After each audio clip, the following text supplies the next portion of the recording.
দুটি শর্ত সাপেক্ষে ফজরের ফরজ নামাজের জামাত দাঁড়িয়ে যাওয়ার পরও ফজরের 2 রাকাত সুন্নত নামাজ পড়া যায়।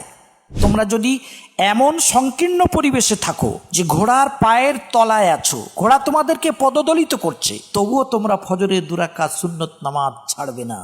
যদি ফজরের 2 রাকাত ফরজ নামাজের আগে সুন্নত নামাজ আদৌ না পড়তে পারে তাহলে কি করবে?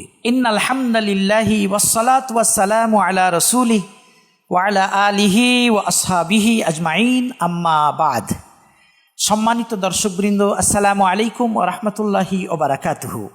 আজ আমি ফজরের 2 রাকাত সুন্নত নামাজ সম্পর্কে খুবই গুরুত্বপূর্ণ একটি মাসআলা নিয়ে আলোচনা করছি। মাসআলাটি এই যে কোনো ফরজ নামাজের জামাত দাঁড়িয়ে যাওয়ার পর ওই ফরজ নামাজ ছাড়া কোনো রকম সুন্নত পড়া যায় না। কিন্তু ফজরের 2 রাকাত সুন্নত নামাজ এর ব্যতিক্রম বলতে ফজরের ফরজ নামাজের জামাত দাঁড়িয়ে যাওয়ার পরও 2 রাকাত সুন্নত নামাজ পড়া যায়, তবে এর জন্য 2টি শর্ত রয়েছে। খুব ভালো করে মনে রাখা দরকার, 2টি শর্ত সাপেক্ষে ফজরের ফরজ নামাজের জামাত দাঁড়িয়ে যাওয়ার পরও ফজরের 2 রাকাত সুন্নত নামাজ পড়া যায়। প্রথম শর্ত, জামাতের পরিবেশ থেকে পৃথক হয়ে পড়তে হবে, যেমন মসজিদের বাইরে কিংবা মসজিদের বারান্দায় অথবা কোনো পিলারের আড়ালে জামাতের পরিবেশ থেকে পৃথক হয়ে পড়তে হবে। এটা প্রথম শর্ত। দ্বিতীয় শর্ত হলো যেন 2 রাকাত সুন্নত নামাজ পড়তে গিয়ে জামাত সম্পূর্ণভাবে হাতছাড়া না হয়, অর্থাৎ ইমামের সালাম ফেরানোর আগে আগে জামাতে শরিক হতে পারবে বলে মনে হলে তবেই সুন্নত পড়বে, অন্যথায় পড়বে না। এটাই ফতোয়া। ফজরের 2 রাকাত সুন্নত নামাজ এভাবে ব্যতিক্রম হওয়ার কারণ হলো ফজরের সুন্নত নামাজ আকাদুস সুনান, অর্থাৎ সমস্ত সুন্নত নামাজের মধ্যে সবচেয়ে বেশি গুরুত্বপূর্ণ।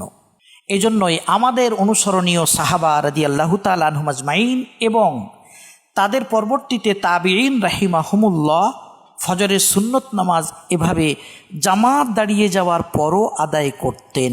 সহিহ সনদে বর্ণিত আছে। সহিহ বুখারী 1169 নম্বর হাদিস এবং সহিহ মুসলিম 1571 নম্বর হাদিস। আন আয়েশা রাদিয়াল্লাহু তাআলা আনহা ক্বালাত লাম ইয়াকুনিন নবিয়্যু সাল্লাল্লাহু আলাইহি ওয়াসাল্লাম আলা শাইইম মিনান নওয়াফিলি আশাদ্দা তাআহুদাম মিনহু আলা রাকাতাইল ফজর। উম্মুল মুমিনিন আয়েশা রাদিয়াল্লাহু তাআলা আনহা বলেছেন, নবী সাল্লাল্লাহু আলাইহি ওয়াসাল্লাম ফরজ আর ওয়াজিব নামাজ ছাড়া বাদবাকি যত নামাজ আছে এসব নামাজের মধ্য থেকে ফজরের 2 রাকাত সুন্নত নামাজের যতটা গুরুত্ব দিতেন অন্য কোনো নামাজের এতটা গুরুত্ব দিতেন না। এটা মুত্তাফাক আলাইহি হাদিস। মুত্তাফাক আলাইহি হাদিস বলতে ইমাম বুখারী ও ইমাম মুসলিম রাহিমাহুমাল্লাহ উভয় মুহাদ্দিস এই হাদিসটি উম্মুল মুমিনিন আয়েশা রাদিয়াল্লাহু তাআলা আনহা থেকে বর্ণনা করেছেন। ফজরের 2 রাকাত সুন্নত নামাজ কত গুরুত্বপূর্ণ এ সম্পর্কে আরেকটি হাদিস আমরা লক্ষ্য করতে পারি।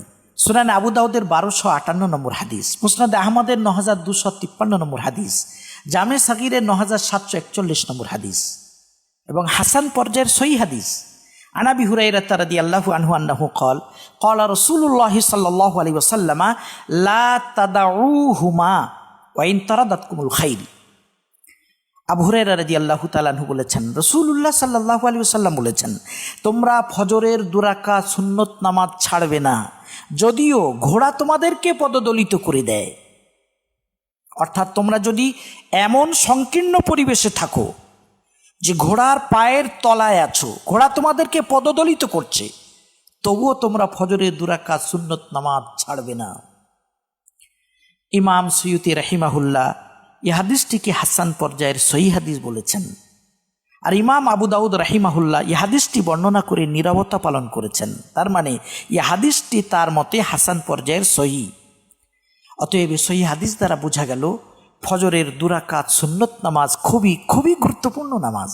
এজন্যই মশহুর মুহাদ্দিস ইমাম তাহাবী রাহিমাহুল্লাহ শারহ মাআনিল আসার নামক বিখ্যাত হাদিস গ্রন্থে খণ্ড নম্বর 1 পৃষ্ঠা নম্বর 255 ও 256 নিজের সনদ মিলিয়ে বিভিন্ন সহিহ সনদে বিশিষ্ট সাহাবা ও তাবিঈন থেকে এটা বর্ণনা করেছেন যে তারা ফজরের ফরজ নামাজের ইকামত হয়ে যাওয়ার পরও ফজরের 2 রাকাত সুন্নত নামাজ আদায় করার প্রবক্তা ছিলেন। যেমন সাহাবাদের মধ্যে হযরত ইবনে মাসউদ, ইবনে আব্বাস, ইবনে উমার, আবু দারদা রাদিয়াল্লাহু আনহুম প্রমুখ সাহাবা। আর তাবিঈনদের মধ্যে হাসান বিসরি, মাসরুক, আবু উসমান নাহদি প্রমুখ তাবিঈন রাহিমাহুমুল্লাহ। এ সমস্ত বড় মাপের সাহাবা তাবিঈনের ফতোয়া এটাই ছিল যে ফজরের ফরজ নামাজের জামাত দাঁড়িয়ে যাওয়ার পরও ফজরের 2 রাকাত সুন্নত নামাজ পড়া যায়। এটাই আমাদের ফতোয়া। সম্মানিত দর্শকবৃন্দ, এ সম্পর্কে আমরা সহিহ হাদিস ভিত্তিক একটি ঘটনা লক্ষ্য করতে পারি। ইমাম তাহাবী রাহিমাহুল্লাহ শারহ মাআনিল আসার কিতাবে খণ্ড নম্বর 1 পৃষ্ঠা নম্বর 255 লিখেছেন, সাঈদ ইবনুল আস নামক একজন তাবিঈ ছিলেন মদিনার গভর্নর। একদিন তিনি কোনো প্রয়োজনে 3 জন বিশিষ্ট সাহাবাকে ফজরের নামাজের আগে নিজের দরবারে ডেকেছিলেন। ওই 3 জন সাহাবা ছিলেন আব্দুল ইবনে মাসউদ, আবু মুসা আশারি ও হুযাইফা ইবনুল ইয়ামান রাদিয়াল্লাহু আনহুম আজমাইন। এই সাহাবা 3 জন সাঈদ ইবনুল আসের দরবারে নিজেদের প্রয়োজন মিটিয়ে মসজিদে নববীতে এসে হাজির হলেন। তখন ফজরের নামাজের জামাত দাঁড়িয়ে গেছে। এমত অবস্থায় আব্দুল ইবনে মাসউদ রাদিয়াল্লাহু তাআলা আনহু জামাতের পরিবেশ থেকে পৃথক হয়ে একটি পিলারের আড়ালে প্রথমে ফজরের 2 রাকাত সুন্নত নামাজ পড়লেন, তারপরে জামাতে শামিল হলেন। ইমাম তাহাবী রাহিমাহুল্লাহ নিজের সনদ মিলিয়ে এ ঘটনাটি বর্ণনা করে লিখেছেন, এখানে লক্ষণীয় বিষয় হলো আব্দুল্লাহ ইবনে মাসউদ রাদিয়াল্লাহু তাআলা আনহুর মতো বিশিষ্ট সাহাবী জামাত দাঁড়িয়ে যাওয়ার পর ফজরের 2 রাকাত সুন্নত নামাজ পড়েছেন। আর আবু মুসা আশারি ও হুযাইফা ইবনুল ইয়ামান রাদিয়াল্লাহু তাআলা আনহুমার মতন বড় মাপের 2 জন সাহাবা সেখানে আছেন, তারা কিন্তু প্রতিবাদ করেননি। বোঝা গেল ফতোয়া এটাই যে ফজরের 2 রাকাত সুন্নত নামাজ জামাত দাঁড়িয়ে যাওয়ার পরও পড়া যেতে পারে শর্ত সাপেক্ষে। এটাই আমাদের ফতোয়া। শুধু দর্শকবৃন্দ, আলোচনা আজকের মতো এ পর্যন্ত ইতি করলাম। তবে হ্যাঁ, ফজরের 2 রাকাত সুন্নত নামাজ সম্পর্কে আরও একটি গুরুত্বপূর্ণ মাসআলা রয়ে গেল। সেটা এই যে যদি ফজরের 2 রাকাত ফরজ নামাজের আগে সুন্নত নামাজ আদৌ না পড়তে পারে, তাহলে কি করবে?